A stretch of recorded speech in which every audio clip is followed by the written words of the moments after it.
La última. Pregunta número 40. Paciente mujer de 27 años. Serumista. En sus días libres, en la capital, se realiza una tomografía abdominal donde se evidencia que en la región hepática una lesión con realce homogéneo. Periférico. En la fase arterial con núcleo fibroso en forma de estrella que realza en la fase tardía. ¿Cuál es el diagnóstico presuntivo? Hemangioma, hiperplasia nodular focal, adenoma, hepatoma o martoma. Los amartomas son súper raros, realmente infrecuentes en la parte hepática. Normalmente los amartomas los vamos a encontrar dentro de la luz intestinal. Esto casi descartado. Los hepatomas hablan de un hepatocarcinoma. Y si te dicen, o sea, es lo mismo decir hepatoma o un hepatocarcinoma, pero dentro de la premisa tiene que haber paciente mayor, es una paciente que ha bajado de peso, en estado consultivo, y lo que te quedan son estas tres. Estas tres, tanto para el examen como para la vida, tienes que saber cuáles son los patrones tomográficos para que los puedas reconocer. Listo. La clave es la letra B. Ahora, vamos con los patrones tomográficos.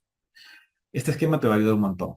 En el hemangioma vamos a encontrar que en la fase arterial, cuando estamos administrando contraste en los 20 segundos, 20 a 30 primeros segundos, vamos a encontrar que hay una captación de contraste este, centrípeto, periférico. ¿Esto qué quiere decir? Que el contraste está llegando, está llenando de la parte externa a la parte interna. Y vamos a ver que en la fase portal el contraste todavía sigue llenando. Hay un llenado más evidente que en la fase arterial, pero no se llena completamente. Y en la fase tardía vamos a ver que ya se fue el contraste, ya está, solamente se evidencia la lesión del hemangioma. Ahora, vamos con el adenoma. Vamos a encontrar que hay captación del contraste, pero es heterogéneo. ¿Y por qué heterogéneo? Por la presencia de grasa, por la presencia de sangre. Y después en la fase tardía vamos a ver que el contraste ya no hay, solamente se nota el realce de la cápsula del adenoma. Hola, ahora en la hiperplasia nodular focal, vamos a encontrar que hay una captación de contraste casi total, pero hay una zona central, una zona estrellada, fibrosa, que no capta el contraste. Pero algo característico de esta lesión, que en la fase tardía, esta lesión quística estrellada en el centro del hemangioma sí va a captar contraste. No contraste en la fase arterial y sí contraste en la fase tardía.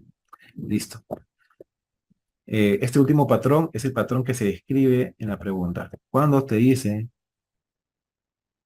se realiza una tomografía abdominal donde se evidencia que en la región hepática una lesión con realce homogéneo periférico, o sea, casi todo está captando contraste de adentro, en la fase arterial con un núcleo fibroso estrellado o en forma de estrella que realza en la fase tardía. Listo. La letra B es la letra correcta. Vamos con la pregunta número 48. Varón de 13 años que ingresa por accidente automovilístico. Refiere dolor en el hemitórax izquierdo y abdomen. Al examen, una presión entre 105 y 60 milímetros de mercurio, una frecuencia respiratoria de 34, una frecuencia cardíaca de 133. El paciente está saturando 92% y el Glasgow está bien, 15. Glasgow 15. Un murmullo vesicular abolido y presencia de ruidos hidroaéreos en el tercio inferior del hemitórax izquierdo. Una radiografía de tórax muestra una elevación de la hemidiafragma izquierda. ¿Cuál es el diagnóstico más probable? Dentro de las alternativas, hernia diafragmática, parálisis del diafragma, derrame pleural izquierdo, secuestro pulmonar o la letra E y unas anteriores. A ver, vamos a descartar que sea derrame pleural izquierdo y secuestro pulmonar. ¿Por qué? Porque en el enunciado se nos describe que hay un murmullo vesicular que está abolido, ¿ya? Y presencia de ruidos hidroaéreos en el tercio inferior del hemitórax izquierdo.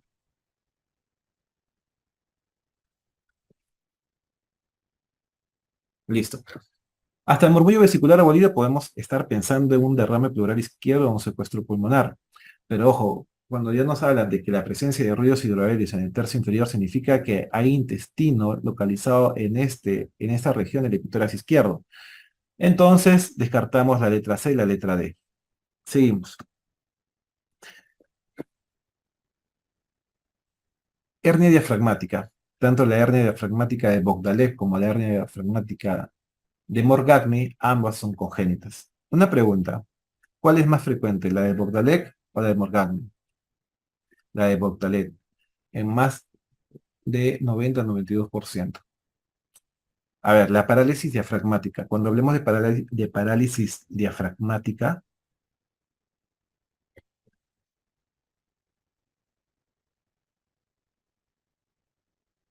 hay que tener en consideración que el nervio frénico es el comprometido. Está seccionado, está comprometido, o puede haber un compromiso medular, una sección medular. La parálisis diafragmática puede ser unilateral, puede ser bilateral, siendo la más frecuente la bilateral. Perdón, la unilateral. Esta de acá es la más frecuente, ¿ya? La unilateral puede producir síntomas o no puede ser sintomático, puede ser asintomático. En cambio, la bilateral, en la mayoría de las veces, es sintomático, porque están afectados los dos campos pulmonares, están afectados los dos hemitórax. A ver, la causa más frecuente del compromiso unilateral puede ser por neoplasias a la cabeza del carcinoma pulmonar, puede estar asociado a una infección viral, puede ser idiopática. Cuando te hablan idiopática, están hablando de una infección viral, que realmente no se conoce muy bien la patología, la fisiopatología, para que esté comprometido la parálisis diafragmática, para que se dé la parálisis diafragmática, mejor dicho. A ver, ¿qué más? Puede ser por una esclerosis múltiple, puede ser por un ELA, ¿qué más? Puede ser también después de una cirugía cervical, puede ser después de una cirugía torácica, puede haber compromiso de estos nervios, del nervio frénico me refiero, o puede ser también en traumatismos, ¿no? Traumatismos abdominales, traumatismos torácicos. Siendo la menos frecuente el traumatismo,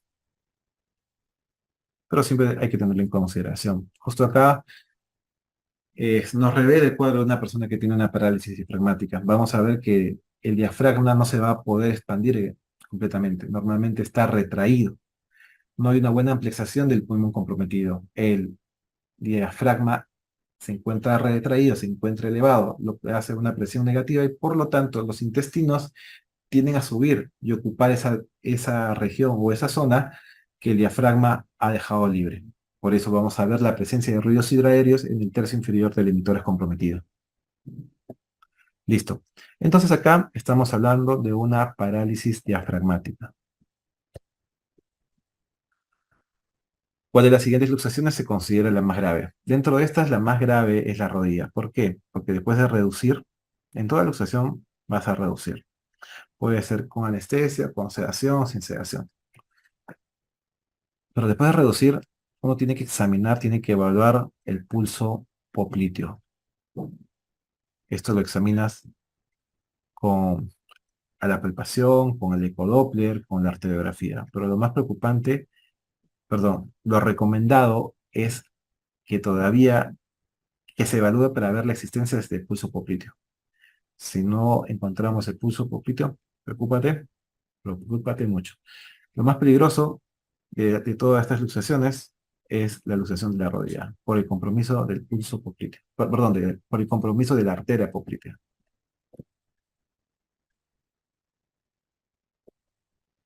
Vamos a esta pregunta. Una familia de 8 integrantes vive en una vivienda en una situación de hacinamiento. Imagínense, ¿no? Una familia tiene escasos recursos y viaja a una ciudad nueva por temas económicos y no tiene dónde vivir y lo único que encuentran es un cuartito nada más, un cuarto y que tiene un baño nada más, imagínense. Un cuarto y es una familia de 8 integrantes. Entonces, algo que ocurre en la realidad, en el país muchas veces. Entonces, en una casita chiquitita, 8 personas viven. Y en esta no tienen ni acceso al agua potable en sí. ¿Sabes? Todo. Los niños de esta familia sufren constantemente de enfermedades diarreicas e infecciones respiratorias, probablemente porque no hay agua potable y por el hacinamiento, ¿no? Es de esperarse. ¿A qué campo de la salud corresponde esa situación descrita según la LONDE? Ya, entonces, acá nos están dando una situación y nos están preguntando cuál campo de la salud corresponde, ¿no? Recordar que la LONDE está, bueno, el reporte que se publicó cuando él era más o menos un ministro de salud en Canadá, básicamente, aunque su cargo tenía otro nombre, pero es básicamente un ministro de salud en Canadá.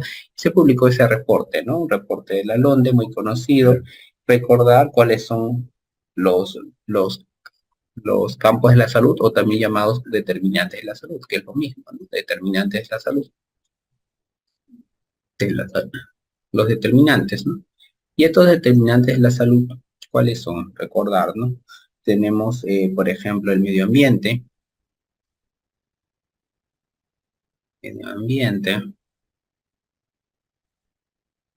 tenemos la biología humana,